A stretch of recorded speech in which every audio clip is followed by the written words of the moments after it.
So let me let me sort of go over and how do I- so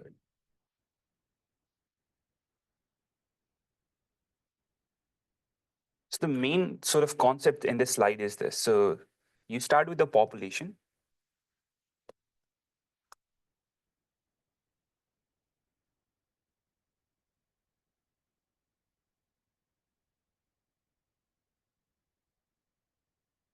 and so actually let me give an example so that we can work with it. Let's say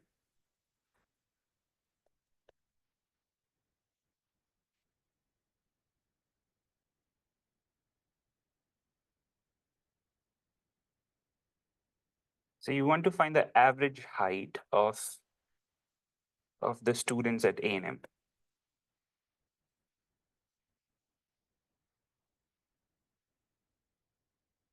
right? So this is sort of your research question. You're interested in what is the average height. Um, how do you, what sort of data do you need to collect to answer this question?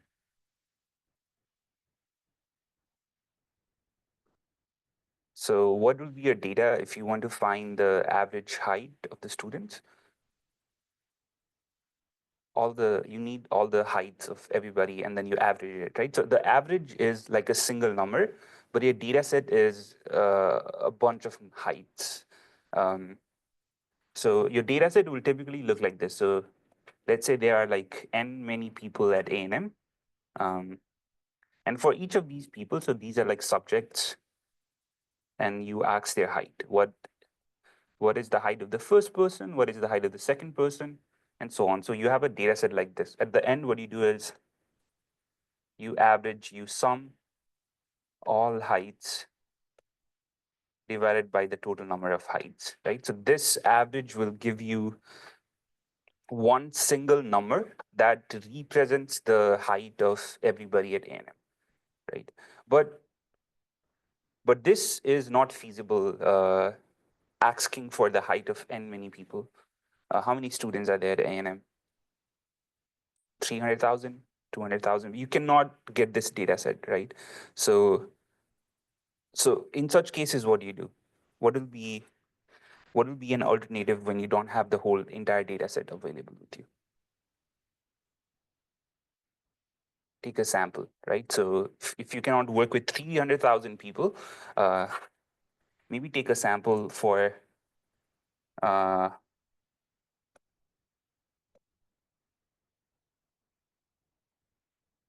for 300 people. Let's say 300, and you ask this, and you average,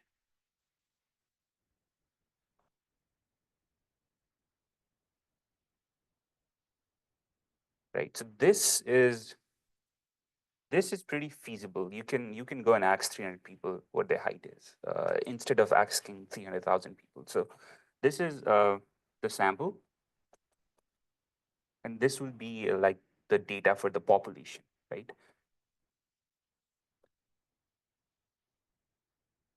Now, here comes some subtleties, right? You have to be careful about. Now, let's say the average height for these 300 people is 5.5 feet, right? So now the question is, can you use this average sample height to make some decision about your population average height?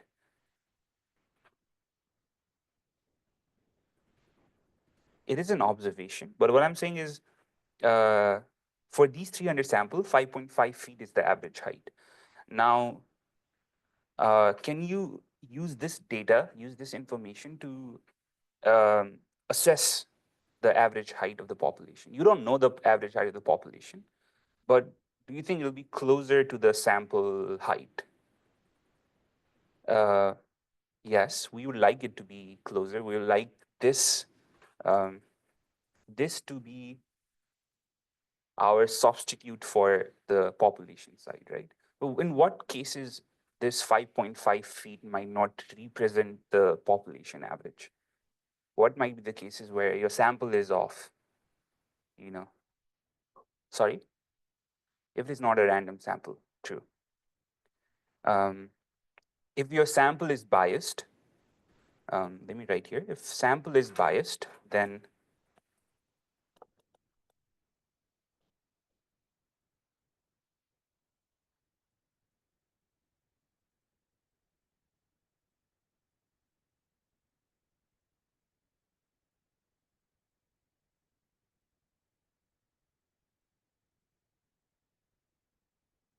if your sample is biased, then statistical inference is difficult. What is statistical inference? What do I mean by this? This is the process of using your sample information to sort of make an inference about your population.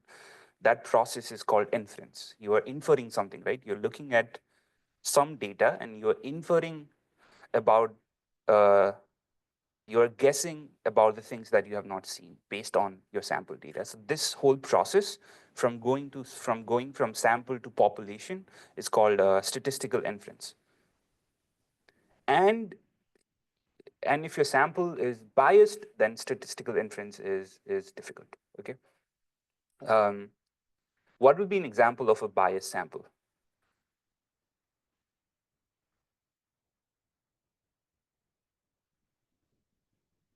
Convenient sample. In this specific case, like talking about the height of A&M students, what would be one example you think? Can make up anything. One class, true, true. Um, and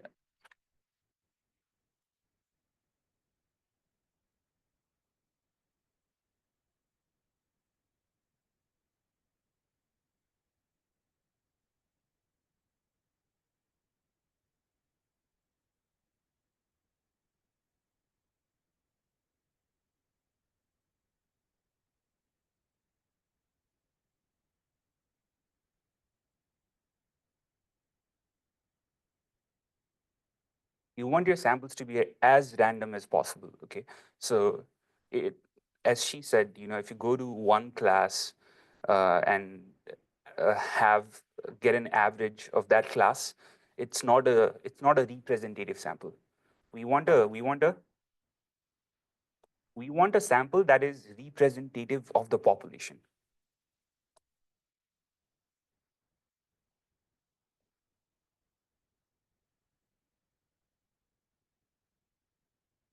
Of the population.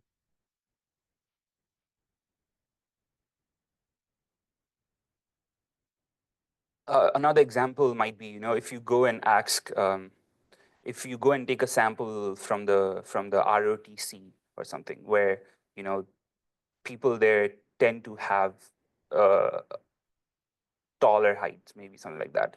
If the average of ROTC is, let's say, 5.9, then you cannot do statistical inference, right? So it's not a representative sample. It's not a random sample. Um, but even so, let's say these 300 sample is a random sample. Okay.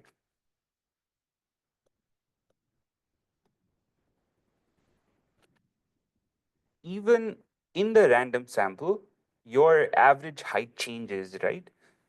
Um, let's say you go and ask randomly 300 people what their height is, and you have this table. You'll have an average height, let's say 5.5 feet. Tomorrow, you go and ask another 300 random people. The sampling is still random, okay? Um, it's not necessary that for that sample, the average will be the same, right? It might be different from 5.5. So, so, so this is not this, okay? It's 5.5 feet is just our sort of estimate of what the population's true average height can be, right? It's not exactly whatever it's in your sample because it can change, right? Even if your sample is random, um, what I mean is, let me draw it. So even you have a population, um, you have sample one of 300 people, You have sample two of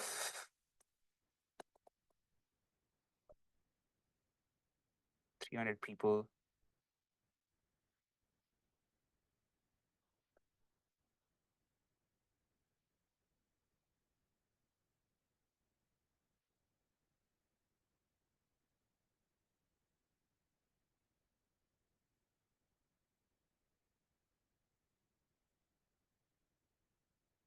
right? You can still have different averages, even if the sampling is random. Um, so you cannot use whatever you have as an average in the sample directly for your population, right? So it's an estimate. It will lead you to the right answer, but you cannot directly apply it. That's what I mean. That samples, even if they are random, they still have a variability. Um, it's not like every sample you take, you'll get the same answer. Samples have variability, I think. Let me write that down.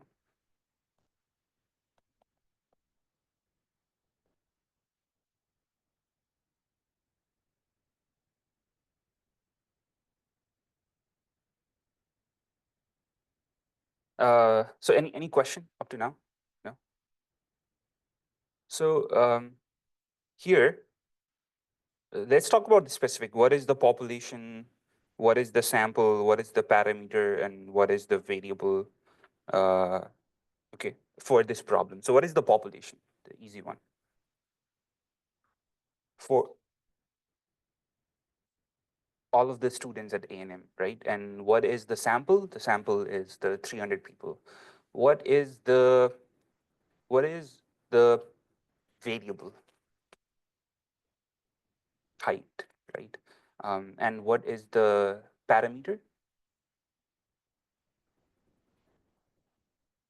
The average height of all of the students at A&M. And what is the statistics?